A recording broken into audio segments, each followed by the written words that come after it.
La batalla por París. Era 1944, en París. El secuestro y la ejecución de rehenes iban en aumento. Los nazis deportaban cada vez más judíos. Eran más frecuentes los toques de queda. La comida era escasa. No había ropa y hacía falta el carbón para los hogares congelados. Joliot, Henry Moreau y el profesor Daniel decidieron ayudar a Langewisch a fugarse hacia Suiza, antes de que fuese tomado como rehén por los nazis.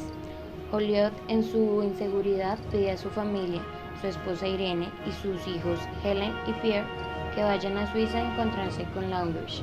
Posterior a esto, abandonan la casa de Antonio a fines de mayo, pasan 2 días en Montberland y luego en el pueblo de Leroy. El padre de Denelf les consigue un hotel allí, y los mismos que ayudaron a la fuga de Langevin los escolta hacia la frontera suiza. Estos los llevan al castillo de Porrentruy, pensando que podían tener relación con los alemanes. Por fortuna, el coronel Victor Henry, que reconoció a Irene, ganadora del premio Nobel, los llevó a que se mudaran con él y su familia en Lausanne, y allí pudieron volver a ver a Langevin. Joliot, después de presenciar el arresto de varios colegas, decidió pasar a la clandestinidad de París, como Jean-Pierre Gaumont, y vivir había escapado a Suiza. Y Joliot se reunió con los miembros de la resistencia, recolectando distintos tipos de explosivos para utilizarlos en la futura batalla por París.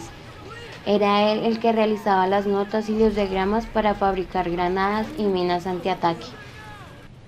El 31 de julio de 1944, de Gaulle ordena al general Jacques Chaban-Delmas que se hiciese cargo de las fuerzas de resistencia, pero él tenía muy claro que los comunistas eran los líderes, teniendo a su frente el coronel Henry Tengue, y que probablemente frustraran los planes de Gaulle de ser el protagonista de la liberación de la ciudad.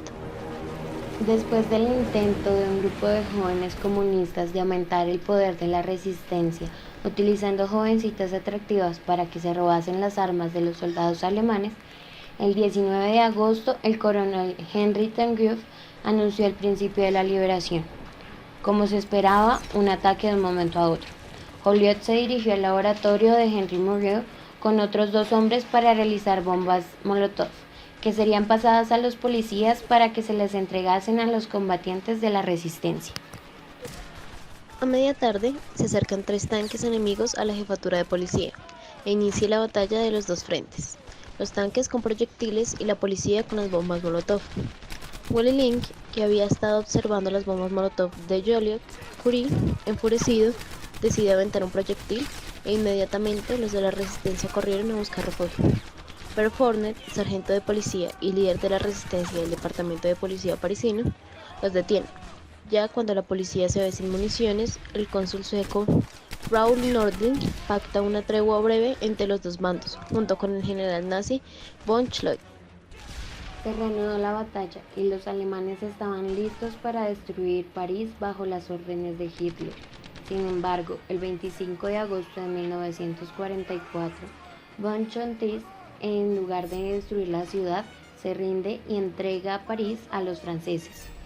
Posteriormente regresa a Alemania y es encarcelado en un campo de guerra hasta 1947 por haber desobedecido las órdenes de Hitler de reducir la ciudad a ruinas.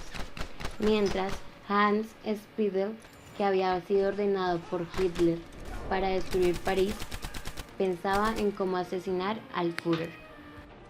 El general Leslie Groves ordenó la misión Alsos, misión cuyo objetivo era saber si Joliot ayudaba a los alemanes a producir su propia bomba. Esta la dejó a cargo del coronel Boris Pash, teniente del equipo estadounidense.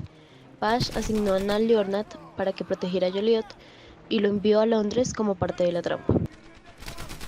3 días después, el 28 de agosto, Samuel Goudsmit, el científico al frente de la misión Alsos, comenzó a interrogar a Joliot y en primera instancia se convenció de su integridad. A la segunda entrevista, Goudsmit consiguió los nombres de los soldados y científicos que habían visitado el laboratorio de Joliot y unos cuantos datos más sobre su visita a un sitio misterioso en Woden, relacionado con la producción de un producto químico en las bombas. El mayor Horace K. Kerr, un oficial del Servicio de Inteligencia estadounidense, llevó a Joliot a Londres, donde científicos y militares lo interrogaron el 5 y el 7 de septiembre. Ellos informaron al general Groves que Joliot había sido nombrado director de investigación científica por el Ministerio de Salud, que además nunca realizaría trabajos útiles para el enemigo, que sus convicciones políticas eran muy fuertes y que se declara abiertamente comunista. Pese a esto, Groves estaba convencido de que Joliot había colaborado con los nazis.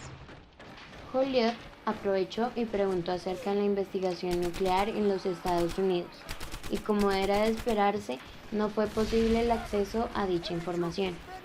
En septiembre de 1944, Irene recibió una autorización para regresar a París.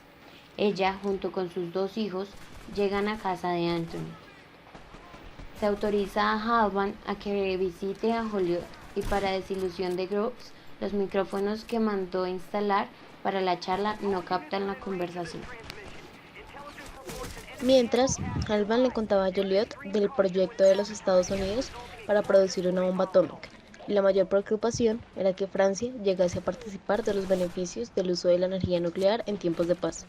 Por ende, Joliot insistió en que los británicos cumplieran el acuerdo de compartir información sobre el proyecto Manhattan.